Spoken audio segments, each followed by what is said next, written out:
I was truly moved by this story, especially since when you look at Daniel, he's so humble, he's so good-natured. He came across to me as a very gentle soul. And I'm scratching my head, Avi. What exactly did he do that was wrong, and how did his actions put anybody in that city in any kind of danger due to the Wuhan virus? It doesn't. It's absurd. The whole idea that this is for our protection, to protect the community from the spread of coronavirus. It obviously isn't.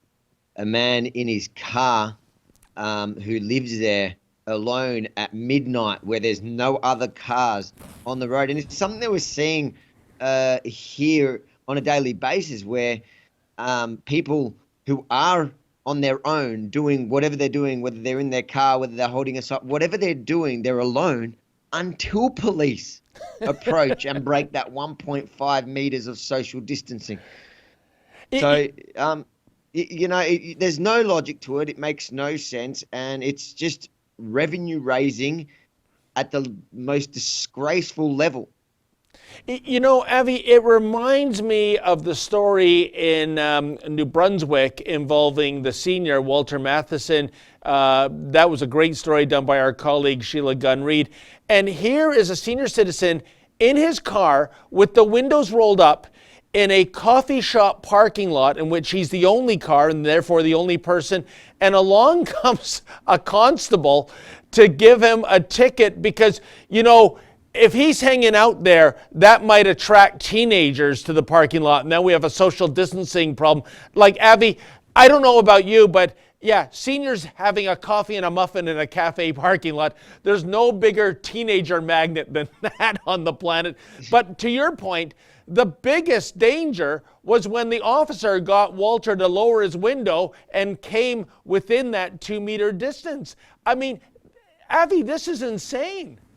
Is it 2 meters in Canada? Because for us, coronavirus only can spread in 1.5 meters. must be down under. We have it's less potent. But it's we're laughing about it, but it's not a funny matter. No. Daniel Wright is a man that's he's struggling in life as it is. Now, the last through lockdown, he's managed to save almost $3,000 to get out of it. So when lockdown ends, because you can't inspect houses, so he can't even apply. You've got to inspect a house here. The law is you have to inspect a house to be able to apply for it. So he can't inspect a house, so he can't apply for it, so he can't move into a house. So he's stuck living in that car that he was fined for living in.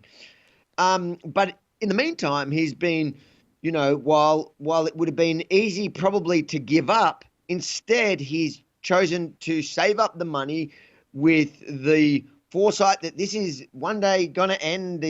Hopefully this lockdown's going to end no matter what the government wants.